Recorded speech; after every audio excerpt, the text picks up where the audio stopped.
Body নিয়ে চলে গিয়েছে, মারা গিয়েছে। কিসের বডি? একটা মহিলা ভিখারি। কি করে, কি বডি করলো কি করে? বডি ও পাম্পেতে বেরোছিল, মহিলাটা পাম্পেতে বেরোছিল। আচ্ছা, বেরোতে গিয়ে ওই একটা গাড়ি ট্রাক ঢুকছিল, ট্রাকটা ধাক্কা লেগে পড়ে চাকায় পড়ে মাথার পথে চলে গেছে। পুলিশ এসেছিল? হ্যাঁ, পুলিশ এসেছিল, পুলিশে নিয়ে চলে গেল। হ্যাঁ, না না, চেনা যায়নি, চেনা যায়নি। দুটো বাজিনি মনে হয়, 5-10 মিনিট বাকি ছিল, দুটো বাজিনি। এই জায়গাটার নাম? এটা পাম্পে টালি খোলা।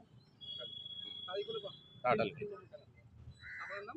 একটা স্পট হয়ে গেছে, আমরা আবার আসলাম, এসে দেখলাম যে একজন পড়ে আছে। তারপরে যাক পুলিশে প্রশাসনকে ফোন করা হয়েছে, প্রশাসন এসে বডি নিয়ে গেছে। না না, নাম পরিচয় এখনো পর্যন্ত কিছু পাওয়া যায়নি। আর মুখ এমনভাবে ক্ষেত হয়ে গেছে, তাদের চেনার মতন পরিস্থিতি নেই, মাথার পর দিয়ে গেছে। মিনিট 20-25 এর মধ্যে এটা হয়েছে। হ্যাঁ, ওরকমই হয়েছে, 2 বা 5 মিনিট বাকি এরকম হতে পারে, লরিতেই মেরেছে। হ্যাঁ, বিজয় চক্রবর্তী।